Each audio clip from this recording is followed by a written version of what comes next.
Muito obrigada, presidente. Bom, essa é a quarta vez que o Congresso Nacional vota uma anistia para os próprios partidos políticos. Então é assim que funciona. Os deputados e os partidos votam as regras eleitorais, não as cumprem muitas vezes de propósito, porque não querem, porque não concordam, por exemplo, com as cotas de raça e as cotas de gênero, e depois os próprios partidos e os seus parlamentares votam um alto perdão.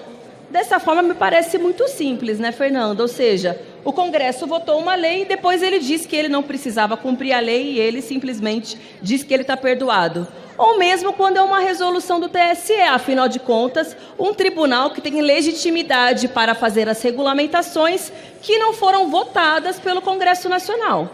E aí, se o TSE definiu, porque foi uma conquista, uma reivindicação do movimento negro, que tivesse recursos destinados para as candidaturas negras, os partidos políticos, muitos deles, não cumpriram de forma proposital, porque discordam disso e, portanto, agora querem propor uma anistia. E aí, de fato, os companheiros da bancada negra conseguiram, que foi uma conquista importante, que esses recursos que não foram utilizados possam ser utilizados em 2026. Acontece que o prejuízo que aconteceu na última eleição segue. E, portanto, uma anistia é ao contrário daquilo que a gente exige, que é uma reparação para aqueles que desrespeitam a conquista do povo negro, do movimento negro. Segundo, ainda há uma possibilidade de refinanciamento permanente inserido na Constituição para parte dos recursos que não foram bem utilizados para as candidaturas femininas. Claro, aquilo que está acima dos 30%. Só que aí também é um retrocesso, porque nós havíamos conquistado que seria um investimento proporcional ao número de candidatas mulheres. E agora está dizendo não, que na verdade é um teto de 30% obrigatório, que entre os 30% e os 100%, tudo pode ser refinanciado. E vejam bem, não se trata de refinanciamento temporário e circunscrito, como são os refis que geralmente a gente vota. É um refinanciamento, o refis colocado na Constituição.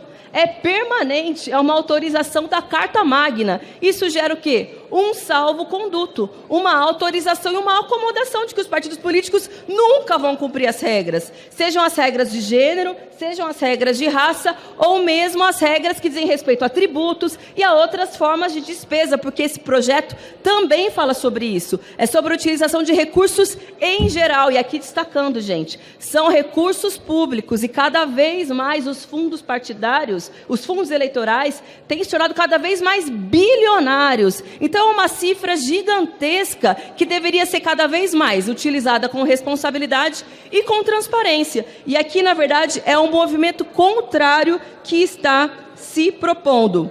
E aí também quero dialogar com os que dizem que é uma conquista colocar os 30% na Constituição para o financiamento de candidaturas negras. Claro que haver uma regra constitucional é um passo fundamental e importante, mas, gente, as atuais regras definidas pelo TSE são de investimento proporcional.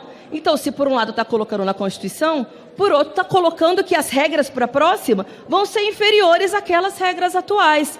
Portanto, ainda que colocar na Constituição é você estabelecer por lei o que é justo e necessário, na prática vai ter uma regra inferior para investir em candidaturas negras nas próximas eleições. E isso, sem dúvida, vai ter uma representação na cara do Parlamento brasileiro, que esse ano são somente cerca de 25%, tanto na Câmara quanto no Senado, e eu espero que nas eleições municipais o cenário possa ser diferente. Nós votaremos contra esse projeto, porque, como eu disse, é a quarta vez. Está virando regra, está virando rotina. É um desrespeito com os recursos públicos da população brasileira que, sim, através de tributos, devem financiar o processo eleitoral, ainda que com parcimônia, não com os recursos que são aprovados todos os anos aqui na Câmara, mas que são desrespeitados pelos partidos políticos de forma proposital. Todas as conquistas de gênero e de raça que nós tivemos para aumentar a representação real,